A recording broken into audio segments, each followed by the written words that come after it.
Bruce, you must have something really good too. Of course I do. It's Bruce Danielson, and I guess I'm here to entertain you too.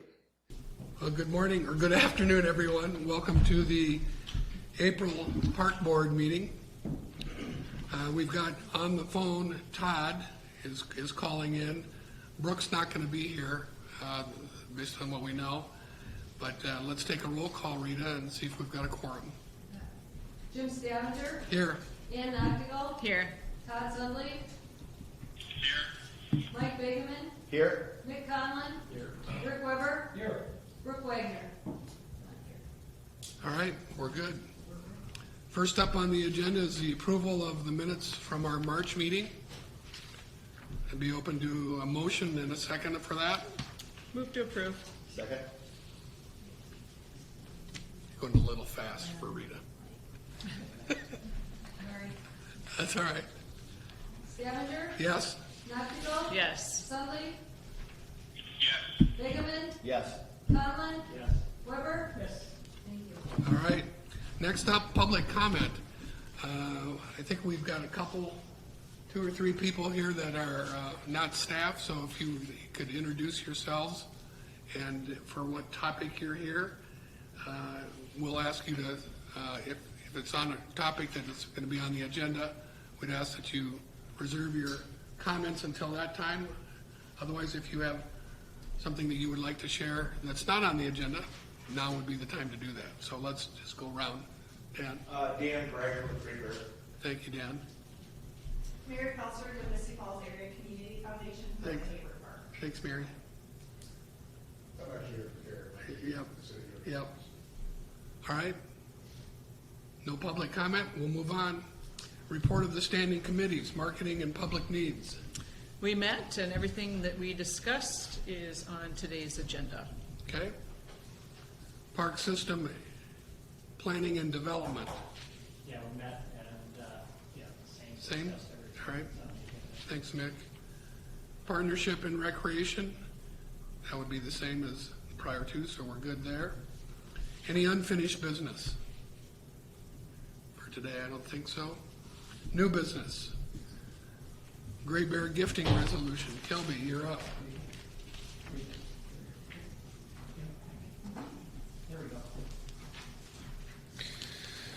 Thank you. Yes, this resolution would surplus and then gift the 44 chairs from the old chairlift and the tow cable from the old chairlift to Great Bear Management. There's essentially a few ways that the city can surplus and dispose of fixed assets. One is to gift to other government agencies or nonprofits, or the city can just dispose of it as junk and no longer useful, or the city can sell it at auction as well. In conversations with Great Bear Management and with inquiries that we've had from the skiing community about wanting some sort of memento from the chairlift, we thought that this would be the best opportunity to reinvest back into the area with these chairs, is for to gift them to Great Bear and then have Great Bear dispose of them and use those proceeds to go back into the park. With your consideration of this resolution, it would go to the City Council for their consideration. We are anticipating going on Tuesday, May 4th at that council meeting with this resolution. Dan Greider, of course, is here to help answer any questions, and I actually might just turn it over to Dan so he can talk a little bit about the plan, the proposal for the Great Bear Board, and what they're going to do with the chairs and tow cable. Sure. Hello, everyone. As you can see, the chair is gone. They are. Believe it or not, that came down, those towers came down in less than a day. The contractor just knocked them right over. Footings came up, everything. It was incredible. There's been incredible interest in the chairs from the old red chairlift. And all along, that was kind of part of the plan of funding the whole chairlift project, was, reselling those chairs. We don't have anything exact right now because we have a board meeting on Friday, but this is what I'm going to recommend to the board. And that is, we're going to keep one chair out here. We're going to make a swing out of it, people that get married can get their picture taken on and all that good stuff. But the remaining 43 chairs, what the plan is, as we're discussing it right now, is not to hold an auction, but to hold a raffle. And we would sell raffle tickets for $50 a piece, and it's unlimited. You can buy as many as you want. And if you do win that raffle ticket, what that gives you is an opportunity to purchase a chair. Right now, we're looking at putting the price on the chairs at $750. Our goal is to raise somewhere around $35,000. Of course, there's going to be some expense involved with that. If we sell them, we got to pay sales tax on them, things like that. But that is what I'm going to recommend to the board. For your information, if you were to go out to eBay and look up, chairlift chairs for sale, refurbished ones are going for up to $2,500. They're very popular, especially in an area like this. There's all sorts of chairs out there being sold from a chairlift out of Big Sky. I mean, I remember riding that chair. I hated it. But it's the memento thing. So, and then in addition to that, we have the tow cable, and we're making these plaques. I don't know if you can all see that. We're going to sell these for $75 a piece. We got 50 of these made up right now. I'm sorry. So those are pretty cool. Actually, Kyle, one of our mountain managers, came up with that idea. And so we cut up the cable into 1-foot pieces, and we're going to sell those as well. So we're excited. The plan is, with approval by the city council, to probably start publicizing this in mid-May, give people about a month or so to purchase the raffle tickets. At that point, then, we would hold the raffle. If there were any chairs left over, what we do then is we would then auction the remaining off. But we would, right now the chairs are up on the Bunny Hill right there. What we do is, once it's all over, we pick a date in July, some Saturday, and say, okay, we'll get a forklift and here's your chair. Knock yourself out. Those chairs are heavy. They're 300-400 pounds, but it's pretty cool. It's a neat thing that people are going to do with them. So that's what we're going to do with the chairs. We got 50 on order right now. Yeah, how many do you have capacity? Oh, geez, that cable was 1,800 feet long. So, yeah, plenty. So you could do more if. Absolutely, yeah. Yeah, if they sell out like that, we'll do more for sure. And is there a cap on how many? I'm just curious on the raffle ticket, or do you have a cap on how many you're going to sell? No. We'll Just whatever the demand is. Whatever the demand is, exactly. And like I said, there's been a lot of people who have inquired about these, and we've kind of looked at it from a couple different angles. It's kind of hard to auction off 43 of the same thing, if you think about it. And other areas have used this raffle idea in moving their chairs, and it just made sense to us. And like I said, that's what I'm going to recommend to our board on Friday. The raffle gives you a shot. It gives you a shot, exactly. Well, you've had experience with raffles, right, Rick, out at Children's Home? They go well. Yeah. And what we'll do with the proceeds, the net proceeds, we have a fund over at the Sioux Falls Area Community Foundation, and that's where that money will go.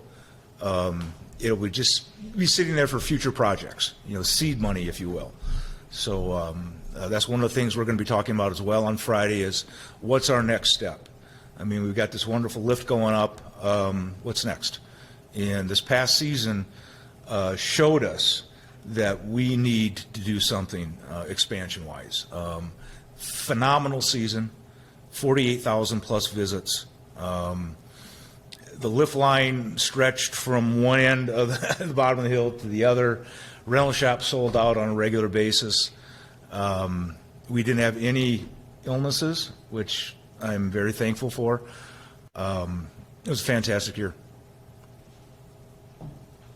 So Dan, there is just, I've had a couple calls, people want to know how do I get a chair or whatever. Mm-hmm. So there is a chance that somebody that was, their kid grew up out here, they're just lifelong, all their whole family ski desperately want a chair. They put in for the raffle, they buy 20 tickets. They don't get their number called. Don't give an opportunity to buy a chair. That could happen, right? That, if there are chairs remaining, we'll put them up for auction. But if they're all spoken for, that person will be out. That's the And way, I just want the yeah. board to be aware that somebody that really wants one may not get one Yeah. based on this process. Yeah. And I'm not saying there's a better way to do it. I'm just Yeah, saying there's- that's a possibility. It absolutely is. Could you save one chair for something like that, like an auction? Well, you know, if you're going to save one, well, then you wanted one too, you know, and we just felt this is the best way to do it, is just to do the raffle and see what's left over. Sure. Okay, well, thanks, everybody. Status on the chairlift, hopefully they're going to be pouring concrete end of the month, and hopefully by September we're doing a load test and we'll have a brand new shiny lift.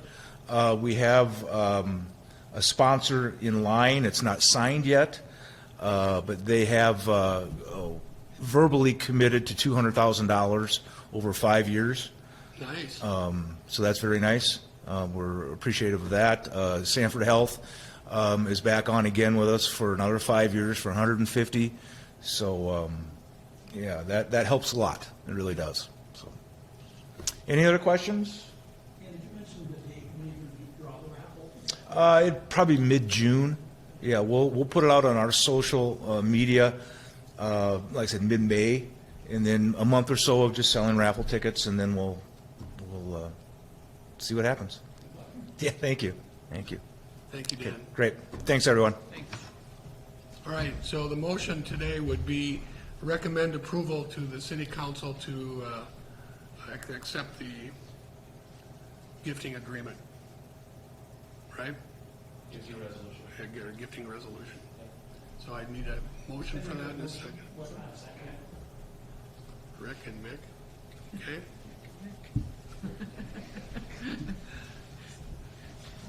Sounds like a kid, Mike and Ike and a kid. Roll call, please, Rita. Stavinger? Yes? Noctigal? Yes. Sillsby? Yes. Bigeman? Yes. Conlon? Yes. Weber? Yes. Thank you. All right, thank you. All right, Mike, Hayward Park. Thank you, Jim. This item is for the gifting agreement for improvements at Hayward Park, as discussed in committee. This is a almost $2.5 million project with $2.25 million from city money, which was adopted last night, approved by the city council and amended into the 2021 capital plan, with the balance of $200,000 being supplied by the Sioux Falls Area Community Foundation through this agreement, with the donors being Leadership Sioux Falls and Promising Futures. The timeline for the project is to complete the funding here very quickly from the Sioux Falls Community Foundation, start design this summer, potentially break ground this fall, depending on how things go, probably more likely next spring, but that will depend on the design process. But the goal is still to open at some point in the summer of 2022. So the next steps in the process, which one was the CIP amendment, which happened last night. Then this board's recommendation of this gifting agreement. After we complete this step, we will move to City Council in early May for their approval of the gifting agreement. And with that, staff recommends approval. We also have Mary from the Sioux Falls Area Community Foundation. She's going to give you an update on where they're at in their fundraising process, and then we can address any questions you have. Thanks, Mike. Good afternoon. So as Mike mentioned, we have two separate groups working to fundraise for the Hayward Park, Leadership Sioux Falls and Promising Futures. Their goal was $200,000. As of today, they're at about $121,000 of that $200,000 goal.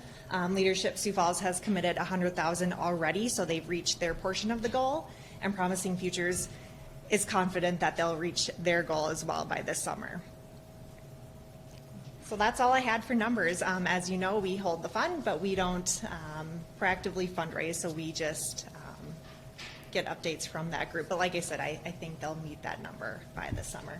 So any questions on the gifting agreement? Well, I guess a natural question would be, what if they're a little bit light on their, on the gifts? So the gifting agreement says up to $200,000, okay. correct? Tell us a little bit about Council Teachers Crew. Is that formed just for this? Do they do other things? What's their mission? So the Promising Futures Fund is really focused on youth and making sure underserved youth have the same opportunities within this community. And so they have the flexibility to support different projects within the school district or such as Hayward Park. So it's what we call a fiscal sponsorship fund, in that we hold that fund at the foundation, but they are recommending grants to different organizations, and they have chosen Hayward Park as one of their priorities, that they see great potential for growth in this area. Other questions?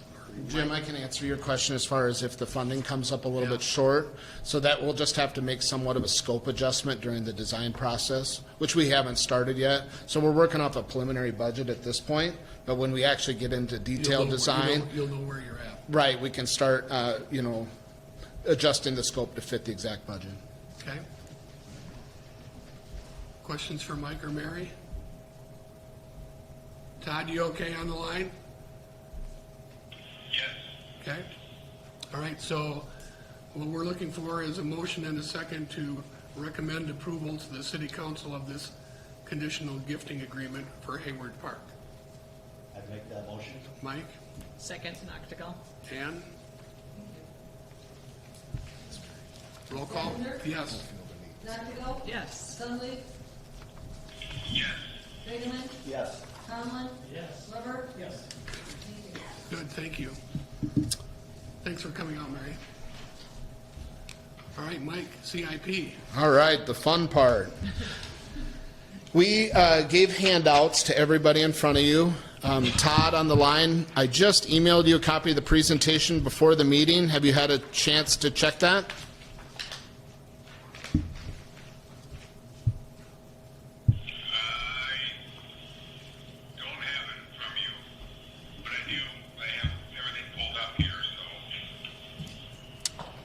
Okay.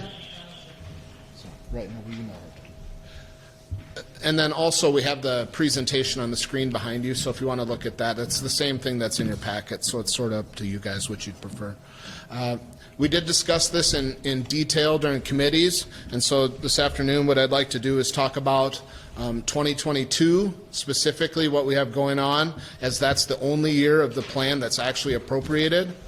And then talk about some of the larger initiatives in the out years, which is obviously a part of the adopted CIP, but those dollars are not approved or appropriated and are fluid, throughout the plan. So just to reiterate how we put together the plan, we really wanted to focus on the high priority investments that were identified in the approved system master plan.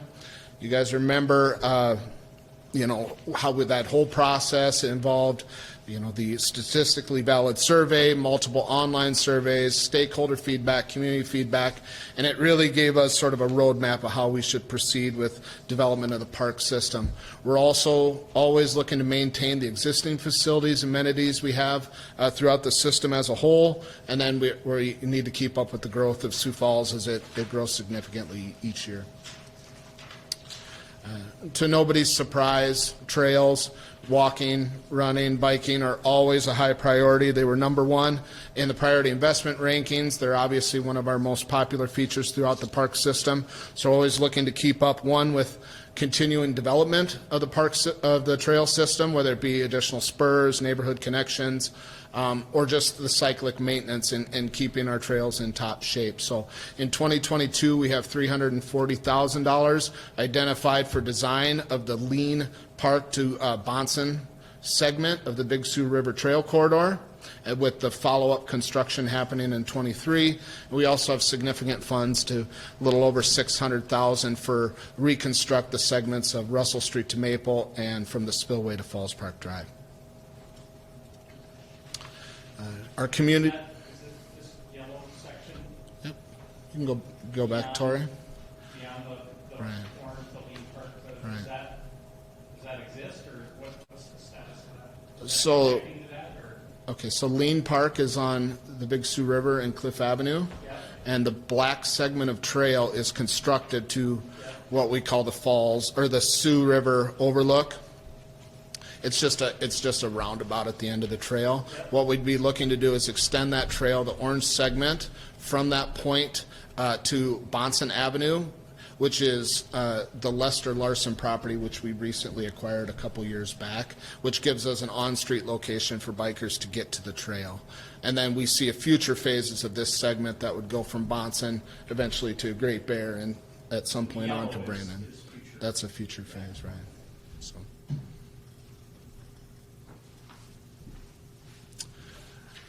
One of the third priority in our plan is addressing the needs of the community and regional parks. We have a large project in Tut Hill Park to address some aging facilities there. We have, a 1970s restroom. We have an old shop, which is a report to work location. The project would combine those into a new facility that would bring the bathroom up to code, create a new work and storage space for the crews, also do some utility improvements into that park. And it's a nice project and it's much needed. We're also looking at adding a new experience into the park system with the addition of a fitness court, which we talked about a little bit in committees, what that would be, located at Rotary Park. Excuse me. And then one item that was brought in later was we've got $100,000 planned for conceptual planning for the Mary Jo Wagner Arboretum. And that would be to start looking at development of their their first priority in the approved Arboretum Master Plan. Next up, we have an update to the Great Plains Zoo Master Plan. The last master plan was completed in 2007, so it's pretty dated at this point. The majority of that plan, or at least a large portion of that, has been built out. We also have Becky coming on as a new director, and so we feel it's appropriate time to start looking at the future vision of the zoo. Land acquisition is a key piece of our plan every year. We're always looking to address new park development, trail development. It's usually a feast or famine situation, but it's important that we're able to take advantage of opportune land acquisition when it comes up, as well as stay on top of the growth of the city. And in it, so we have $300,000 identified for trail development land acquisition, as well as other park land acquisition. And of course, we have the Rose Lotta, the home buyout program, which has been in our plan now for a few years. I believe it ends in '24. So we have $500,000 for that. The map that's up there kind of shows you what's been done in the Rose Lotta buyout. I believe the dark green ones, Tori, are the already purchased. Correct. And the light green ones are interested. There's actually a purchase agreement that's in place, so we'll be getting those this year. Okay. And then the orange ones are interested, right? Yeah. Orange ones are interested, and then the white ones and the ones with the lines in them either show no interest or have not responded to us. So that will be $500,000 this year and for the next couple years until 2024 when that program is over. And that land will eventually become a part of Tomar Park and make for a larger, more community regional park destination. The next two projects are cyclic programs. First is the cyclic park infrastructure program. This is where we do a lot of our taking care of our existing assets in the park. This includes things like parks, roads, and lots, and lighting improvements, and just the various keep up of picnic shelters and other features in the park system that need to be addressed over time. We've got money for some lighting improvements to the Beetle Greenway section. That's along River Boulevard there, kind of between Faywick Park and Cherry Rock Park. There's kind of some weird lights put together in that park, and it's time to update those, as well as renovations to the park roads and lots in Pasley, Upper Sherman, Spencer, Legacy, and Farmfield. And then the other key cyclic piece to our plan is the replacement of the playgrounds in the various parks. We do this on an age and condition basis. We generally are around the 20 to 25-year-old range for replacement of the playgrounds, and so we have 4 identified for 22, which would be Heritage, Upper Sherman, McCart, and Linwood. The ADA improvements piece, this is addressing the various items that come up through our ADA transition plan. This is kind of a catch-all piece where it doesn't address the ADA issues with large projects. So if we're going to go into a park that has a master plan and do a large project, we'll address the ADA concerns as a part of that project. This is more of a catch-all piece to kind of pick the various nitpicky stuff throughout the park system. Ramps and access into parks, adjusting bathrooms and door pressures and small items like that. So this is a $315,000 project for construction. Next year that will start, maybe Tori's got it under design right now, or it will start design very soon. So. And then looking on to the out years, continuing to build out the greenway system is important. We've got future phases planned for the Big Sioux River. Mick, you'd mentioned that would another phase to get you out close to Great Bear is on the radar. We also have the second phase of the Cherry Creek Trail, which runs from Legacy Park north to, I guess, eventually University Center. Tori's working on a construction piece for the first phase of that this year, which will take you from Legacy Park up to Songbird and into Family Park, and so the next phases would be north of that. And of course, we're always updating neighborhood connections and keeping up with maintenance issues on the trail. Some other projects we have in the out years would be adding neighborhood parks to the system. This was number 2 on the priority investment rankings. Very important. Keeping up with the growth of the community. We have development of 2 new neighborhood parks identified in the plan. This would be Willow Ridge Park, which is near Fred Assam, and Whispering Woods Park, which is another park school site, Harrisburg Park at 68th and Bonson. And then one other item just to note is we'll be going through the park system over the next 2 years for our park site evaluations and looking at all the park systems as a whole. And remember, a part of the plan was to add new experiences to the park system, and so we could see some additions to some of the neighborhood parks happening in the future through that. A couple of key projects into adding to community and regional parks would be addressing the baseball fields out at Harmadon. We're experimenting with a project this year, which would be an excavation of the existing fields and building them back with better drainage. It'll include playability and maintenance ease, and hopefully have less games shut down out at Harmadon. So future phases of that, as well as kicking off the Terrace Park Master Plan Improvements Phase 1, which has been on the list for a while now. Aquatic facilities, big elephant in the room. We do have design in 23 for replacement of the wading pool at McKinnon Park, with construction following the following year in 24. We also have master plans for Frank Olson and Keene Park scheduled in 2025, with design for the replacement of Frank Olson Pool in 26. Space needs, in particular expansion of the park campus at 49th Street. If you remember, we did a master plan to maximize the usage of that entire space a couple years back. You can see by the image, keeping equipment outside in the snow is not ideal. We're currently renting, but we do have a project planned in the out years for build out of that storage space for more indoor storage and heated storage as well. So in conclusion, we're really trying to address the high priorities that were noted in the master plan, trying to keep up with our existing assets, and keeping up with that growth as well. And Tori and I can answer any questions for you. One thing to remind you is, so this is a recommendation for adoption, but as you know, this is just one piece of the entire city budget, so whatever you approve today will certainly change before it's ultimately adopted this fall. Just one note, Mike, on the park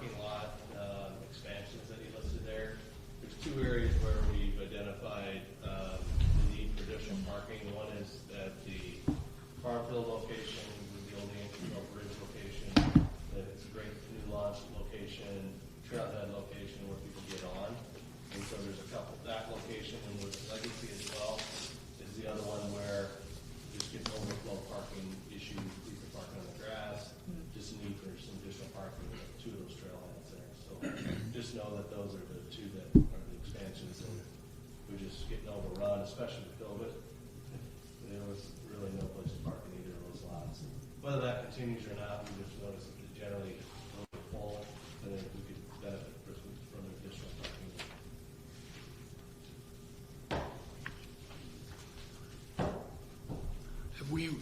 Is there a ratio that we've been operating by in terms of maintenance versus new?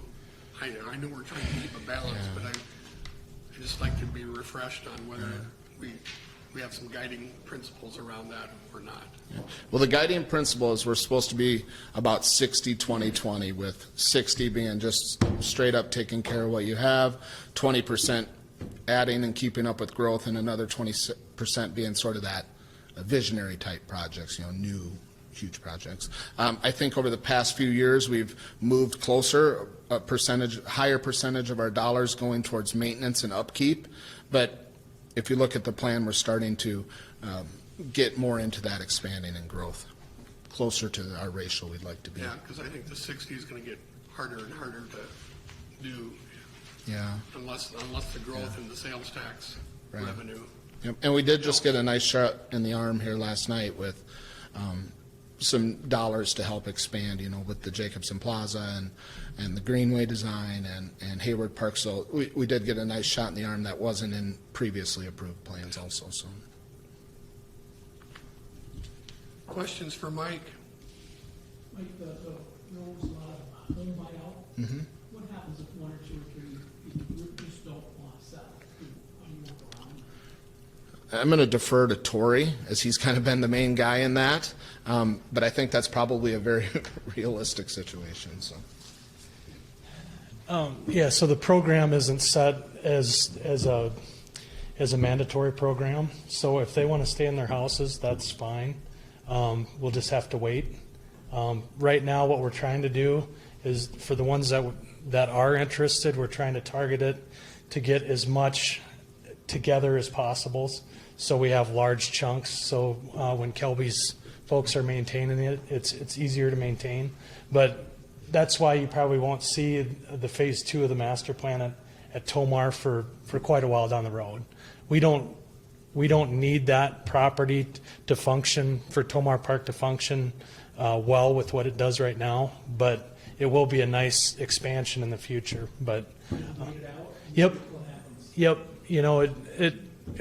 Who can tell if there's going to be another flood and their homes take some more damage, that type of thing.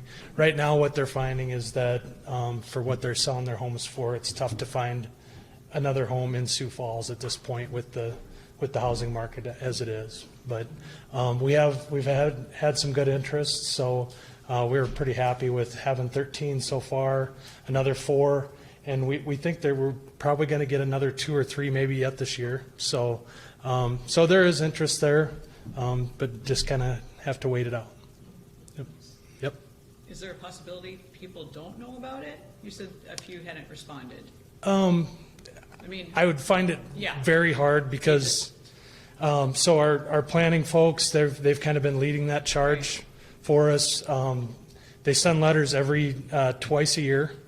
And then they've also went and had city folks actually go and knock on the doors and talk to them. So in all, I don't think there's anybody that doesn't know about the program there. When we did the Tomar Park Master Plan, probably I think we counted about 3/4 of those folks at the Tomar Park Master Plan meetings that we had. So they know about it. We've been trying to be open and honest with them and let them know that we're not forcing them out of their houses. So. Do you think they'd understand when they see all their neighbors' houses? Well, right. That's a real problem right now as far as trying to find a place to go to. Yeah. That's right. So Yeah. if I were there, I'd probably be like, Where do you go? because they could probably sell that house right now for Oh, A lot more than what you're just buying for. resale, yeah. The market is that tight. Yeah. And it's not cheap to rent in town either. No, rents are going up like Yeah. okay. Especially for quality product. And just as a, for those who probably already follow the story, but I mean, the key is to try to get them out of the flood prone areas. So we're not having to sandbag and just protect that corner of the area of the Tomo Park neighborhood. So over time, you know, we'll probably get there, but if folks want to wait it out, obviously we're not fortunate enough to that. Yeah. But I can see if we get assemblage of enough land, there may be a portion that we could develop. But we're trying to also avoid the checkerboard experience too. So. So, Thanks, George. Yep. any questions for Tori or Mike? I have a question about swimming pools, like the two pools, King Park and then Freckles. Are they gonna be replaced similar to the current pools? Will it be something a little more like Laurel Oaks, Sheriff's Park type of Yeah, so, center? yep, so as part of the Park System Master Plan, we updated our aquatics facilities plan as well. Of course, both Keene and Frank have just a multitude of ADA issues. That's what's really tough with a lot of those old box pools like that. What the recommendation was in the plan was for Frank to have a 50-meter pool, which would kind of look similar to what's there now, but there would also be a recreational pool element to it with zero depth entry, kind of more what you'd see at Laurel Oaks. Keene's a little different. We don't have a 50-meter pool there, but we'd still look at maybe a recreational type pool with some lap lanes, maybe kind of like that Drake Springs model, to where they're separate bodies of water, but you get both experiences there. Because that's what we've heard a lot, is that some of these recreational pools don't have a lot of area to swim. So, yep, you bet. Is there any risk from a community standpoint of scheduling McKenna Park ahead of Frank Wilson? Well, you know, there's a couple things that go in there. For one, McKinnon is older. That's one piece. And then the second piece is just the cost. Frank Olson and Keene are probably going to be, of the dollar range that we'd have to do a bond of some sort to fund it, or have some, opportune money that came like a Midco Aquatic Center. McKinnon, with it being a wading pool, we were able to fit that into our CIP, and we wanted to start attacking these so that we didn't have, 5-6 pools all at the same time that needed to be replaced. So I do hear your concern as far as, McKinnon maybe going first, but it's based on that age and condition primarily. Other questions? Todd, do you have any? Yeah, this one is probably for Don, but I just wanted to, I know we talked about this in our committee meeting, but I'd like to talk a little bit about the Elmwood Clubhouse. I see that it's on the future project. I do see that it's listed under 2022. I don't know, Don, if you have enough information to share, like what, as of right now, what is kind of the plan or discussions going on? I know I'm getting a lot of questions, just time of year, everybody's getting out now at the courses and stuff, but can you address that a little bit, or don't you have enough information yet to share? Yeah, I can address that. What I can tell you so far is that we've come up with a new concept plan for Elmwood to replace not only the clubhouse, but the cart barn that burned down as well. We spent quite a bit of time with landscapes as well as an architect, 292 of the cities, to help us develop what that square footage would look like, what the spaces would look like, where would the cart barn be located, and also talked a little bit with our finance team about, we've been profitable since the landscape started as an operator for the golf courses, and between the insurance funds and the funds that they've generated and basically put in the golf fund, there's $1 million sitting there that we could use towards a new clubhouse. It's probably a $3.5 to $4 million project. We do everything, and so obviously I'd love to see a new clubhouse. We lose events because of the clubhouse.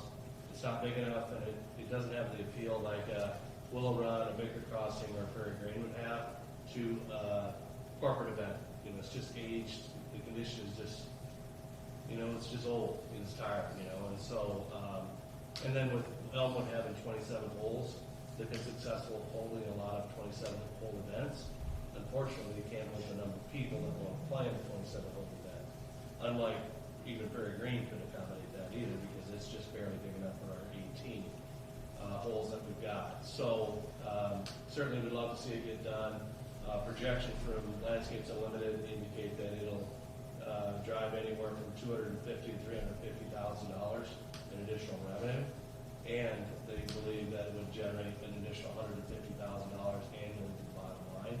And so from an operational standpoint, it makes a lot of sense. However, there, as you know, there are a lot of competing priorities for capital dollars, and so it's under consideration, I guess is what I would say. We'd love to see it get done, but there are a lot of projects that the city has to do. Just like Mike mentioned, that when we submit our plan, the one thing we do know is that, you know, before all the sausage is made, it's going to change. And you know, in 1 year it was the 12th Street Bridge project where that was $12 million, and you know, other years it's some other. We're putting money towards Tomahawk Park house buyouts. You know, there's all kinds of things that come up that divert dollars to other higher priorities. So, Todd, I know you're a champion of that project, and I appreciate that. And I know Landscapes and Justin and that team would love to see it happen too. It's just a matter of the timing on that. No doubt we want to get it done. Again, we've got the insurance money from the fire that happened. But just crossing my fingers, hopefully that we can find a way to make it happen. But know that, you know, there's just a lot of competition for those dollars. So. Thank you, Don. Yeah. Yeah, thanks. All right, so what we're looking at is a motion and a second to recommend approval of the 2022-26 CIP proposal from the Park Board, or Parks Department, to the council. I'll move to approve. Is there a second? I will second, that's not to go. All right. All right, did you get that, Rita? Yes. All right. Mike and Ann, thank you. Okay, Stavinger? Yes? Noctigal? Yes. Sundley? Yes. Hageman? Yes. Conlon? Yes. Weber? Yes. Thank you. All right, thank you. Director Kearney. Yeah, thank you. Appreciate y'all being here. It's nice to see y'all together again. Yeah. It's great to see. Hopefully everybody's got their vaccinations, and it's going to be a great summer. I know we're planning on that, and we're excited about it. Just thought I'd first start out by just sharing, talking about the tragic news with Mark, a former board member, and the accident with Mark and his passing. And so obviously everybody's got heavy hearts. He's a great guy, great board member. But just know, on behalf of the board and the staff, we sent an farm arrangement to the funeral services to, you know, send our condolences.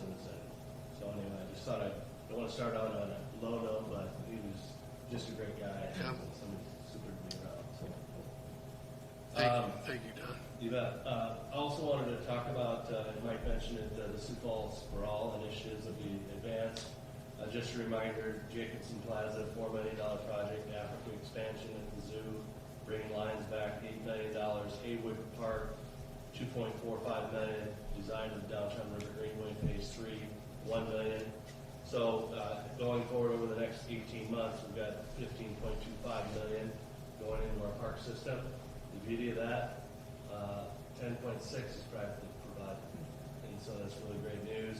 With the city contributing 4.6, so you know, essentially tripling our dollars based on the private partners that we've got there, and it is just a huge success story that is going to provide two amenities: that refrigerated ice ribbon and the inclusive playground that we currently don't have.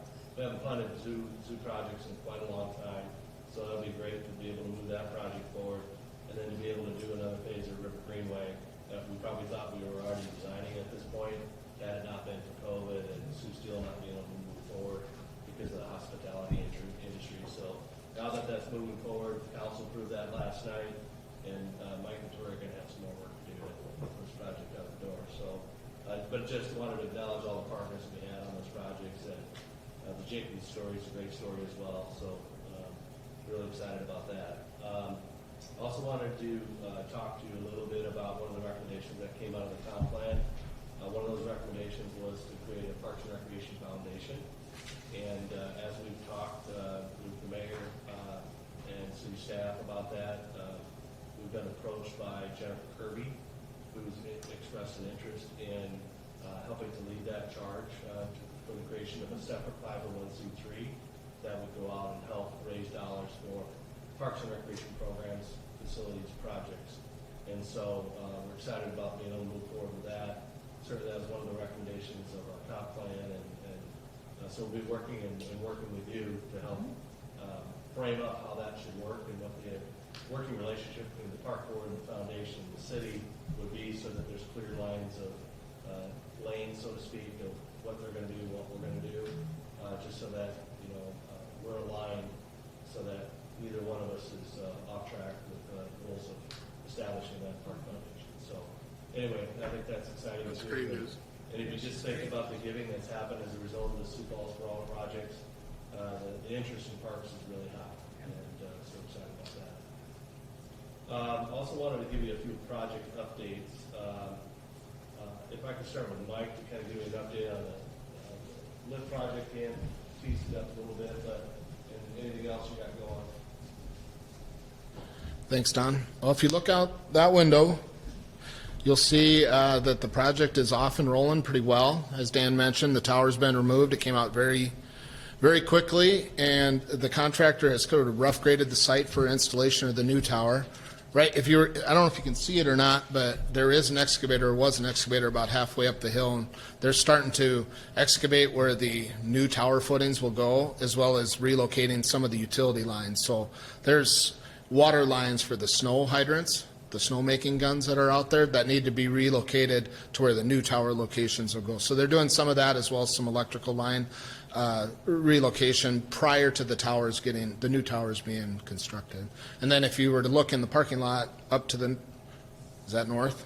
Up to the north, the gravel area of the parking lot, the ski lift manufacturers already started bringing in equipment and materials. So, the raw materials for the towers are up there. A lot of the tools and equipment are up there, and they're looking to be here the first week of May, the lift manufacturer, to start assembling that stuff. So off and running and on schedule, so that's really great. The other project I'd mentioned to you is the Falls Park Design Competition. We received 6 proposals for that, and I was a little disappointed when I first heard 6. But then when I read through them, those 6 proposals probably represent 15 to 20 firms. So what happened is a lot of national firms teamed up with local firms to kind of create these collaborative teams to work on the design. And there's some, I don't know, Ann, if you've read through yours or not. I'm like, whoa, there's some pretty incredible, really incredible resumes teams in there. Yeah. Lots of designers from Harvard School of Design and UMass, and there's some terrific portfolio pages in there of projects that have happened all over the country. And so we've got some international firms, we've got some regional firms, some local firms, all vying for it, and I'm really excited about it. I think the group that's selecting who moves forward has a really difficult job ahead of them, and that's Friday, believe it or not. So we're going to be off and running, choosing who we want to move forward with here this week.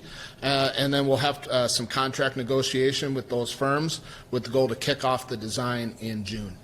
So there you go. And talk a little bit about what you've seen and experienced as part of this. Oh, yeah. Well,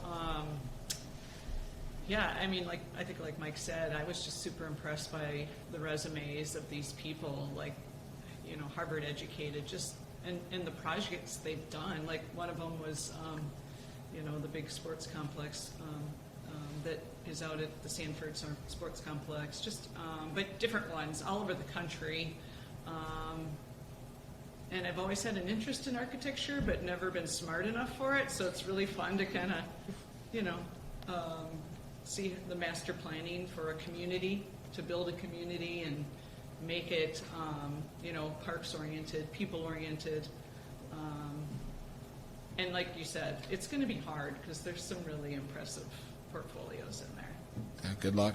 I'm really excited. I'm glad I'm It not looks scoring like a it. good team, too. gotta- I was looking at the community members. Looks like a good kind of mixture of, you know, community members. So I think it'll be fun to work together with the city managers and city council. Mike, do you want to just share yours on the committee? Yeah, so we have 4 representatives of city staff, which would be Don is on that, Jeff Eckhoff from planning, Sean with finance, and Mark Cotter, director of public works. So kind of got, you know, we got a financial mind and an engineering mind and a park mind and a planning mind. So we got a good broad perspective there. And then we also have Ann that's on it. And then we have 2 city councilors. We've got Greg Neitzer and Christine Erickson. And then we've got 3 citizens, mayoral appointees. Most of them have ties to downtown. I'm not going to remember the names off the top of my head. I don't remember the names either, but they were all younger, which I thought was good. Yeah. Yeah, I didn't know them, so that's why I had to look up who they were. and Yeah, who they weren't. yeah. Sam, I'm not going to be able to pronounce his last name. He's a younger guy. He's a USD grad, and he has a background in. Don't hold that against him. I didn't say anything. No, your facial expression was good. No, it looked like he's got a background in marketing and accounting, so and he was really excited about the project. We've got a young lady who's involved in Department of Labor downtown and workforce, so that's a piece. And then our third person, I can't remember the name off his top of his head, sorry, is just another It's a community nice member. group. So yeah. It'll be fun. Looking forward to it. Thanks, Mike. Tori, you want to give an update? Horns of Concrete, Falls Park, I see. Yeah, there's a lot of stuff going on at Falls Park. So a big bike trail reconstruct project that we have, basically going from 6th Street all the way up to Falls Park Drive. They took off like gangbusters. They've got probably a quarter of the project already completed. Now they're starting kind of the main line pouring that goes kind of through the heart of Falls Park. Their completion date's supposed to be in the middle of June, but we're looking like we'll probably hit like mid-May. They will be done and out of Falls Park. And then they'll jump over to Oxbow Park, which is basically that if you drive by Kiwanis Avenue between 41st and 49th Street, kind of that old rugged asphalt path that's there, that'll get replaced. That goes into the bike trail and up to one of the station points that we have on the bike trail. So that'll all get replaced with brand new concrete as well. So that's the bike trail reconstruct project. Also, if you drive down Weber Avenue, concrete for both this year. Yep. A couple of the issues that we have in Falls Park, especially, there's a lot of utilities that go through there, as well as a lot of outcroppings, of course, with the falls. Couple that with trees that are real close to the area as well. So to try to get a paving spread in there was really tough. And so that kind of necessitated concrete in that area. Also in Falls Park, if you drive down Weber Avenue, the old Falls Excel substation site, basically all of Excel's equipment and materials are all out of there. Public Works is helping restore the site for us. So if you drive by there, the fence is all gone, and it's really opened up a nice view to the falls, one that you couldn't see before. We also had to take some trees down with the bike trail reconstruct project. That kind of opened that view up. But in the next couple weeks, we'll be finishing getting topsoil in there, and then we'll turn it green. So that'll kind of make that area really nice, and it'll be a nice palette for the Falls Park master plan stuff to see what we do with that area. And then one other little project that is kind of out of sight, out of mind. It started late last year, but over at Terrace Park in the Japanese Gardens, we had 2 stone pergolas that were starting to move and starting to fail. And so we replaced those with precast columns and then put the stonework back up to match the original historic look. And there was a a story on Keloland earlier this year, talking about how that process went about. Very cool. I got to watch them do a lot of that work. Anyways, they have all the pieces put back together. They're starting to do the welds and bring it back, and you probably won't even be able to notice that it was changed from the original. Really awesome work there. And then also as a part of that project, the Lion's Den, which was the old Phillips House garage, that is also getting renovated as part of the project. We've got 95% of the work done. We're just waiting for a little bit better weather to kind of put an epoxy coating on some of the concrete that's there, but that will basically restore that little piece of Terrace Park, and we'll be able to take the fence down, and people will be able to enjoy that piece too. Should be done here in the next probably 3 or 4 weeks, depending on weather, maybe sooner. But thank you. Thanks, Tori. Thanks, Tori. That's all I have. How's the hiring Tut going? Hill House? Tut Hill House? Tut Hill House is just waiting on fundraising. And we also have a gifting agreement drafted that's being reviewed by the parties, but I understand fundraising is going well.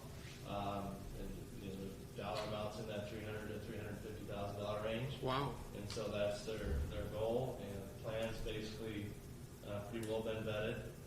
Don't know that they have any building permits or any of that's been processed through building services, so they have to submit their plans and do the structural sign off on it too if we intend to use the second floor. But it's kind of in that pattern of fundraising right now, and as soon as it looks like they have the money, we'll finalize the gifting agreement, get all their plans approved, and then the goal will be to start around that Labor Day time frame. So I just got a report yesterday that sounds like things are going well, but more work to do yet. Mm-hmm. Okay. Lifeguards, are we getting them hired? Oh, yes, well, yeah. You know, we got into a situation where Gene was saying, we're way off track where we normally be at this time of the year, the end of March. And we alerted our finance team and HR team to say, hey, we're going to have to do something because our returners obviously don't exist because we didn't hire anybody last year. For the most part, obviously we're outdoor lifeguards. And so very appreciative of the mayor and city council being supportive of increasing our lifeguard wages from $11.50 to $13.50, and our basic park operations folks from $10.50 to $11.50. But I also shared that finance and HR have also looked at city part-time salaries across all departments and found that we were lagging behind other departments as it relates to wages. And so we'll be looking. We were actually going to look at it as part of the 2022 budget when the shortage of lifeguards came up, and pool maintenance and field maintenance folks. We just felt like we needed, in order to get pools open, we needed to do something to spur activity and interest for applications for that position, those positions. And I reported last night to the council that in 1 week's time we hired 11 lifeguards and had 20 additional interviews lined up when word about the wage broke. So that's great. It's good to hear. So good. Our plan is to get pools open. Yeah.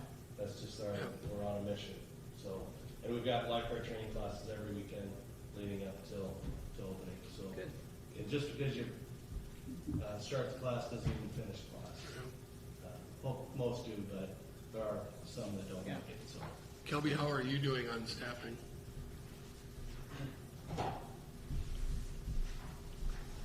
Well, slow.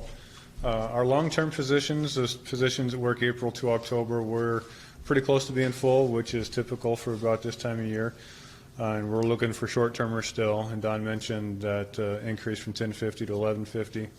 But we're still short pool maintenance people and athletic field maintenance people. Last check, we had about a third yet to hire.